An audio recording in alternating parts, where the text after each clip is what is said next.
न्योली नाद सुभान गति ये लड़े भुअंग हमेश। जड़ी जान जगदीश है विष्णि व्यापै शेषु। अंश गमन करते नहीं ये मान सरोवर छाड़। कौवा उड़ उड़ जाता है वो खाते मांसाहार। अंश दशा तो साध है सरोवर है सत्संग। मुक्ता हलबाणी चुगे ये चढ़त नवेला रंग। अब इन 4 पंक्तियों में 3 पंक्तियों में कैसा कमाल किया है। न्योली नाद सुभान गति लड़े भुजंग हमेशे। जड़ी जान जगदीश है विष्णा व्यापै शेषु। अब क्या बताते हैं गरीबदास साहिब जी अपनी अमृतवाणी में कि जैसे नेवला एक जानवर होता है, वो 9 इंच का उसे गिलहरी आपने देखी हो, गिलहरी इससे थोड़ा बड़ा होता है और ब्राउन कलर के उसके बाल होते हैं, बाल ब्राउन कलर होता है। ऐसा ही मिलता जुलता इतना ही प्राणी होता है और वो सर्प को मार देता है। सर्प कितना लंबा होता है, को 6-6, 7-7 फुट का, 8-8, 10-10 फुट का लंबा हो जाता है। लेकिन वो छोटा सा प्राणी उसको कैसे मार सकता है, उसकी एक विधि, एक तरीका है उसके पास। वो सर्प को उस समय छेड़ता है जब उसको आसपास ये पता होता है कि इस झाड़ी में वो जड़ी है, उस जड़ी को सूंघ लेता है, उस जड़ी की महक को अपने अंदर समा लेता है और आकर के सर्प के सामने खड़ा होकर नेवला अपने श्वास छोड़ देता है। उस जड़ी की महक सूंघ कर जो आया था वो सर्प को सूंघा दी। उस जड़ी के सामने, उस जड़ी की महक के सामने सर्प को चक्कर आने लग जाते हैं, वो बेसुध हो जाता है।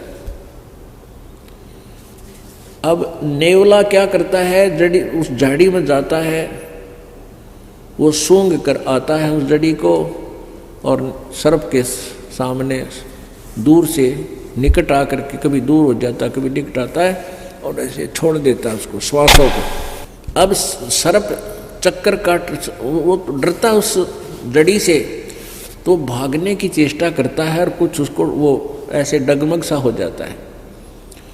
तो फिर भाग के वो जंप लगा के नेवला उसके पीछे सर्प के शीश पर आ बैठता है पाछे के और उसको पकड़ देता है और फिर मुंह के ऊपर फिर श्वास फिर छोड़ता उसके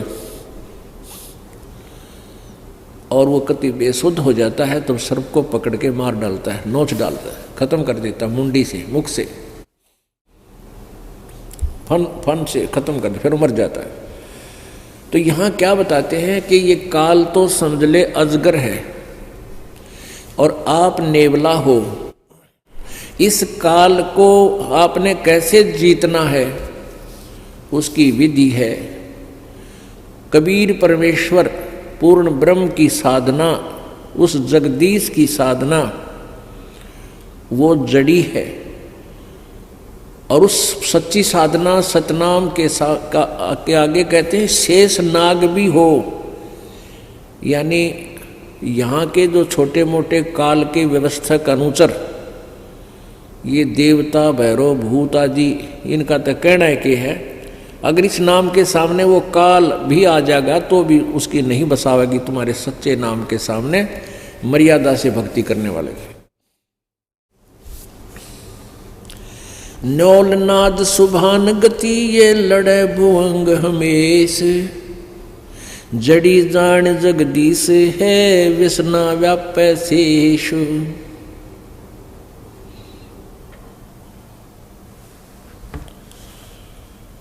और फिर क्या उदाहरण दिया है। अंश गवन करते नहीं ये मान सरोवर छाड़े, कव्वे उड़ उड़ जाते हैं ये खाते मांसाहारे। अंश दशा तो साध है सरोवर है सत्संग, मुक्ता हलबाणी चुगे फिर चढ़े नवेला रंग।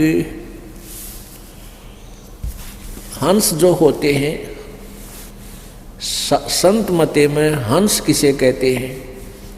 हंस वो भक्त है जिसने दूध और पानी छान लिया, यानी सत्य असत्य का जिसने निर्णय कर लिया।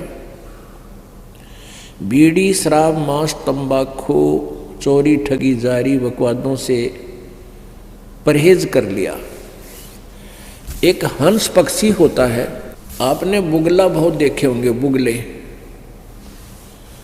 जो तालाबों के आसपास रहते हैं और वहाँ मछलियाँ खाते हैं, मछली उनने कुछ भी पा जा, घुग्गे पा जा, वो कीड़े मोकड़े हारन जैसे शंख जैसे उसके अंदर मांस सा होता जीव, उसको खा जा।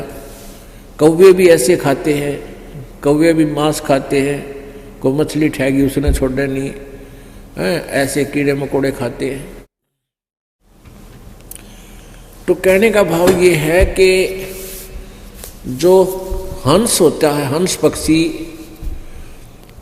वो उस मान सरोवर को जहाँ पर मोती होती हैं वो मोती खाता है, और बुगले जैसा होता है, अन्य पक्षियों जैसा ही प्राणी है, लेकिन वो मच्छी नहीं खाता, घोगे नहीं खाता, कीड़े मकोड़े नहीं खाता, वह केवल मोती खाता है। और एक गुण है उस हंस पक्षी के अंदर, वो अगर आप उसने 1 गिलास दूध में 1 गिलास पानी डाल दो और वो दूध पी लेगा, पानी उसी पात्र में शेष छोड़ देता है। मालिक ने ऐसी कृपा, ऐसी कोई उसके अंदर गुण दिया है कि दूध और पानी को अलग कर लेता है, जल को छोड़ देता है, दूध को पी जाता है। तो पुण्यात्मा हंस उसी को कहा है जो कोई बुराई नहीं करते, चोरी ठगी नहीं करते, चोरी जारी नहीं करते, किसी की आत्मा नहीं दुखाते, बीड़ी शराब मांस तंबाकू नहीं प्रयोग करते हैं। और भाई जिन्होंने दूध और पानी छान लिया कि किस भगवान की भक्ति से कितना लाभ है, और यहाँ काल के लोक में हम कितने दुखी हैं, हम स्वर्ग महास्वर्ग में भी चले गए तो भी मृत्यु होगी, जन्म मृत्यु का रोग नहीं कट सकता। तो उनको हंस कहते हैं। कहते हंस गवन करते नहीं मान सरोवर छाड़े, और कव्वे उड़ उड़ जाते हैं वो खावे मांसाहारे। हंस दशा तो साध है और सरोवर है सत्संगे, मुक्ता हलबाणी चुगे फिर चढ़े नवेला रंगे। जो हंस होते हैं, अच्छी आत्मा होती है, वो सत्संग छोड़कर नहीं जाते। ये सत्संग तो समझो एक तालाब है, सरोवर है, और आप जी हंस हैं, साध सोए जो सीधा चले, सब बुराइयों को छोड़ दे, भगवान की भक्ति करे, परमात्मा में ध्यान रखे, वो साध होता है। परमात्मा बार बार कहते हैं, कहे कबीर सुनो भाई साधो, यानी हम तो साधु समझा करते हुए डले ढोवे, कान पड़वा रहे, दाढ़ी बढ़वा रहे, जंगल में धक्के खावे, वो साध नहीं। साध तो वे जो सही भक्ति करे, सत्य भक्ति करे, बुराइयों तो बचकर है, वही मनुष्य साध है। तो क्या कहते हैं, हंस दशा तो साध है। आप जी तो हंस हैं, और सरोवर है सत्संग, और यहाँ ये परमात्मा के मोक्ष मार्ग रूपी मोती आप चुग रहे हो, ग्रहण कर रहे हो, और चढ़े नवेला रंग। जितना ज्ञान सुनोगे उतनी आस्था मालिक में और उमंग बढ़ेगी। चाहे सारा संसार एक तरफ और भक्त एक तरफ, आप फिर इस ज्ञान से दूर, इस सत्संग को छोड़कर, इस दास को छोड़कर आप कहीं नहीं जा सकते। और जो यहाँ से छोड़कर जाते हैं उनके बारे में कहा है वो तो कौवे उड़ उड़ जाते हैं, जो खाते मांसाहार, जिन पर बुराई नहीं छूटती, लालच लोभ नहीं छूटता, वो जाया करें। वो कौवे हैं, वो हंस नहीं बने। हंस गवन करते नहीं मान सरोवर छाड़े। हंस नहीं जाया करते मान सरोवर ने छोड़कर जहाँ ऐसी मोती मिलते हैं। ये कौवे उड़ उड़ जाते हैं, वो खाते मांसाहार। हंस दशा तो संत साध है, ये सरोवर है सत्संगे। मुक्ता हलवाणी चुगे फिर चढ़े नवेला रंगे। आगे क्या बताया अमृतवाणी में? दरस परस नहीं अंतरा, दरस परस नहीं अंतरा, रोमी वस्त्र बीच। पारस लोहा एक डग, ये पलटे नहीं अबीच। अपने आत्मा कितनी, देखो वेदों और गीता को समझना बहुत आसान है। ये परमेश्वर का जो सूक्ष्म वेद है, परमेश्वर कबीर जी की महिमा से की वाणी, गरीबदास साहेब जी को परमात्मा ने अपना ज्ञान दिया। कबीर जी ने, गरीबदास जी भी कहते हैं कि मेरा ज्ञान योग दिया खोल। कबीर परमेश्वर जी ने मेरा ज्ञान रूपी योग खोल दिया, अर्थात मुझे वो अपना ज्ञान मेरे में फीड कर दिया। अब उस ज्ञान के आधार से क्या बता रहे हैं गरीबदास साहिब जी ने? दरस परस नहीं अंतरा, अरुमी बस्तर बीच, पारस लोहा एक कडेगे पलटे नहीं अभीच। अब हंस और कौवे क्यों बन गए? हंस तो ज्ञान को समझकर समर्पित हो गए, वो तो बन गए हंस। और जिन्होंने मन दिया नहीं, सत्संग में आते रहे, बड़ी अच्छे श्रद्धालु दिखते रहे, लेकिन आस्था बनी नहीं, परमात्मा से, गुरुदेव से उनका मेल नहीं बना। मेल का अर्थ ये नहीं होता कि आप आते हो, सेवा भी करते हो, साथ भी रहते हो, सत्संग भी सुनते हो, लेकिन अंदर से जगह, अंदर से कनेक्शन नहीं बना, अंदर से कसक नहीं बनी, तो कहते हैं उनमें परिवर्तन हो को ना। जैसे एक लोहा, एक पारस नाम का पत्थर होता है, पारस, एक पारस पत्थर है, पत्थर जैसा होता है सिंपल, और उसको पहचानना सबके बस की बात नहीं, जैसे लाल को पहचानना। तो उस पारस का एक टुकड़ा पत्थर हो 1 किलो का, और उसको चाहे 100 टन लोहे का घिसा दे, एक स्थान पर टच कर दे उसको अच्छी तरह, उनका कति मेल हो जा, और फिर देखे, कहते उस पूरे के पूरे उस मांस को, मंडल को, उस एक सरिये का ला दिया, सरिये को गार्डर का ला दिया, गार्डर को पूरे गार्डर के गार्डर को, थाम को सोना बना देता है। लेकिन कहते हैं परमात्मा ने लिखा पारस लोहा दरस परस नहीं अंतरा, रुमी वस्त्र बीच। अब लोहा और पारस कति साथ साथ रखे हैं, और उन दोनों के टच होने में एक बिल्कुल इतना भी स्थान रह गया ना, जैसे कहते हैं रूमी वस्त्र, जैसे बाल, ये बाल है रोमकूप का, यानी बाल जितनी भी आपस में दूरी रहेगी, या बिल्कुल पतली सी जो वायल होती हैं बहनें ओढ़ती हैं, या पतली चादर, मुलमुल का कपड़ा, कहती ये भी इतना भी बीच में कपड़ा आर पार हो जाए, इतना भी डिफरेंस आपस में रहा, मिलन नहीं हुआ, चाहे कितने दिन पास रखे रहो लोहा और पारस, उसमें परिवर्तन नहीं हो सकता। यानी जो व्यक्ति यहाँ भी रहते हैं, गुरुदेव के साथ रहते हैं, सत्संग भी सुनते हैं, और मिले नहीं मन से, वो हंस नहीं बन सकते, वो कौवे रहा करें। और ऐसे कौवे फिर छोड़कर इसको स्थान को जा सकते हैं, वो जाएंगे कि उनकी आदत सुधरी नहीं। आप प्रतिदिन पढ़ते हो नित्य नियम में, बिन गुरु मिले मोहे ना पावे। अब गुरु तो पास ही होते हैं, मिलने का अर्थ क्या है? गुरु जी से एक ही भाव हो जाना, समर्पित हो जाना, मन में दोष ना रखे, गुरु जी कहते हैं गुरु मानुष कर जानते तो ते नर कहिए अंध हुआ दुखी संसार में आ गए उनके फंद। तो यहाँ उस स्थिति को क्लियर किया है। दरस परस नहीं अंतरा रूमी बस्तर बीच, और पारस लोहा एक डिग वो पलटे नहीं अभीच। चार मुक्ति बैकुंठ बटे सप्तपुरी सैलान, आगे धाम कबीर का हंस न पावे जान। अब गरीबदास साहिब जी बता रहे हैं चार मुक्ति बैकुंठ तक की दौड़ है, और सपतपुरी ऊपर अलग से एक अलग 7 ऐसे इकट्ठा ग्रुप है, 7 उनका नगरी बनी हुई है, उनका एक एक राजा बनाया जाता है जो अच्छी आत्माएं होती हैं। कहते ये चौथी मुक्ति जो तुम साधना करते हो मैक्सिमम 4 मुक्ति प्राप्त होंगी, और वहाँ इन 7 नगरियों के राजा भी बन सकते हो कभी कभी, कोई किसी का कोई किसी का।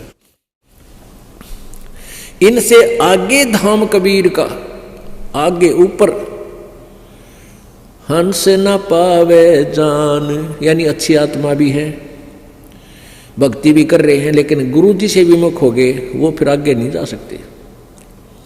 कहते इन बातें क्या पाई ये कर सतगुरु नजर निहाल, यानी गुरु जी की आवश्यकता, गुरु जी का सहयोग, गुरु जी को के चरण शरण में आस्था, इनका जो है ना आखिरी श्वास तक तुम्हें सहयोग की आवश्यकता पड़ेगी। यदि आप जी इस दास के प्रति किसी कारण से भी कोई मन में दोष रखकर और दूर हो जाते हो, भक्ति भी कर रहे हो, फिर आगे नहीं जा सकते, क्योंकि आप इस दास के सेवक को, अनुयायी को, इस दास से प्राप्त इस लाइसेंस को, यानी पासपोर्ट जिसने मिल गया, मंत्र मिल गया, जाप मिला, नाम मिला, उस शिष्य को तिरकुटी पर जाकर परमात्मा इस दास के रूप में मिलेगा। और आप जी हैं जैसे आपका अंतःकरण मिला हुआ इस दास से, जब भी दास बाहर आता है तो आपकी आंखें एकटक लग जाती हैं, कहाँ है गुरु जी, कहाँ से खड़े हैं, तो वो ही दशा होगी वहाँ पर।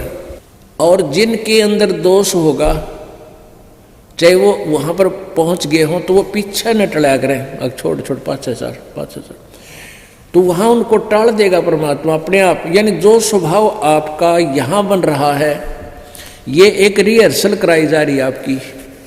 दास तो एक आप जैसा ही है, आपका ही भाई बहन बच्चा, आपका गुरु ला लो, लेकिन इस दास को आपने परमात्मा समझ के अपना भाव बनाना है उस मालिक के चरणों में पहुंचने के लिए। ये एक इक्वेशन है, ये एक फार्मूला है परमात्मा के पाने का।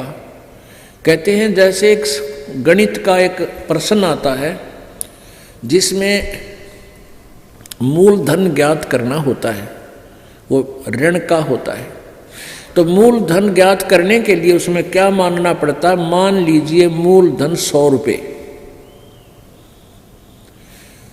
उस ओरिजिनल मूलधन, वास्तविक मूलधन को प्राप्त करने के लिए, यानी प्रश्न का हल करने के लिए, सफल होने के लिए, पास होने के लिए, हमने सबसे पहले मानना पड़ता, मान लीजिए मूलधन 100 रुपये, और फिर उससे हम उस वास्तविक मूलधन को प्राप्त करेंगे। वो 100 रुपये बहुत कम राशि होती है, और वास्तविक मूलधन करोड़ों में होता है, लेकिन करोड़ों वाला मूलधन पाने के लिए 100 रुपये मूलधन मानना पड़ेगा।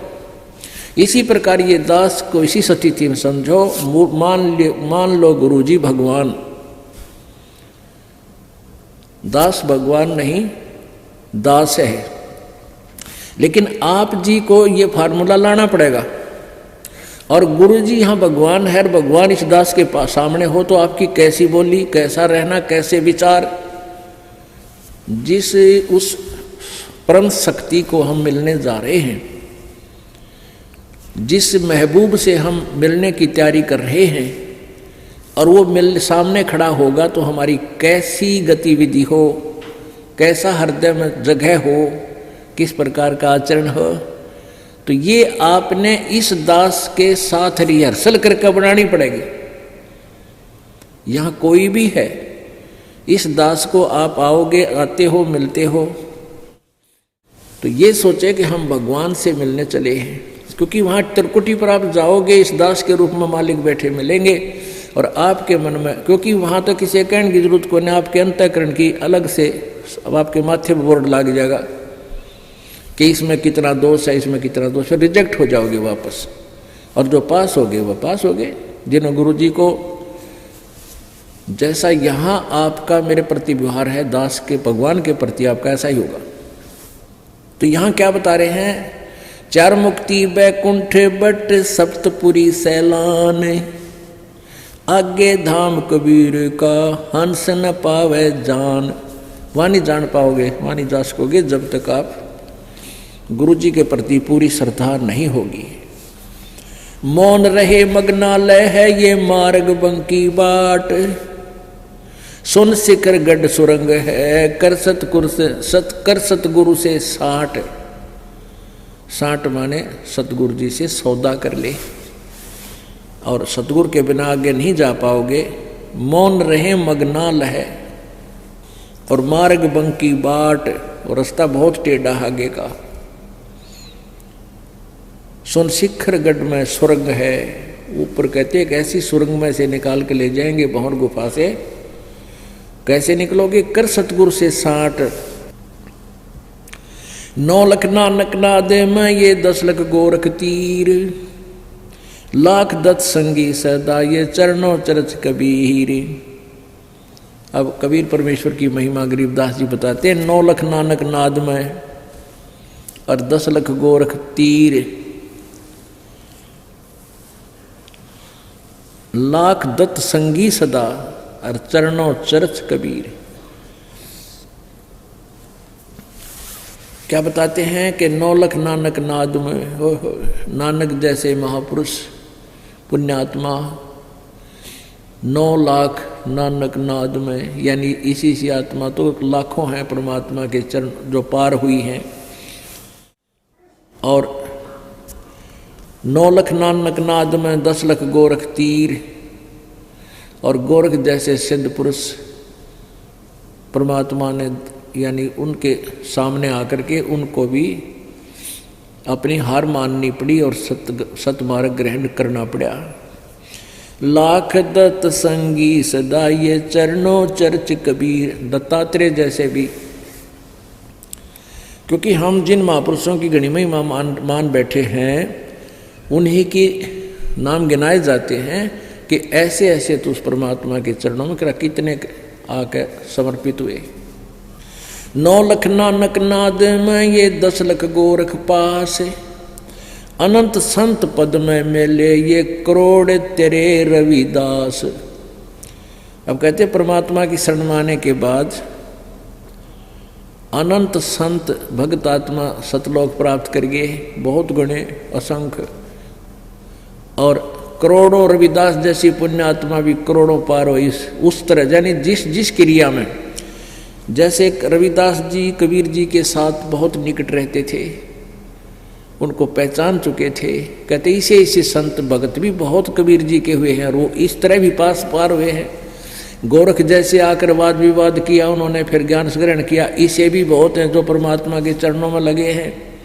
नानक जी जैसे भी को पार किया, जैसे बेई नदी से ले गए उनके ऊपर शरीर को, आत्मा को सतलोक दिखा, सचखंड दिखा के छोड़ा, फिर भगवान को पहचाना। कहते ऐसे ऐसे इस तरीके से भी अपने बहुत से पार किए हैं। रामानंद से लक्ष्य गुरु ये तारे सिसके भाई, और चेलों की गिनती नहीं जो पद में रहे समाये। कहते रामानंद से लक्ष्य गुरु, अब रामानंद जैसी आत्मा भी कहते हैं उनका शिष्य बने भगवान, उनको इस तरीके से पार कर दिया। और चेल्या की तो गिनती नहीं जो सीधे नाम लेकर पार हो गए, जो मालिक के पद में रहे समाये, यानी सतलोक में भेज दिए। बोलो सतगुरुदेव।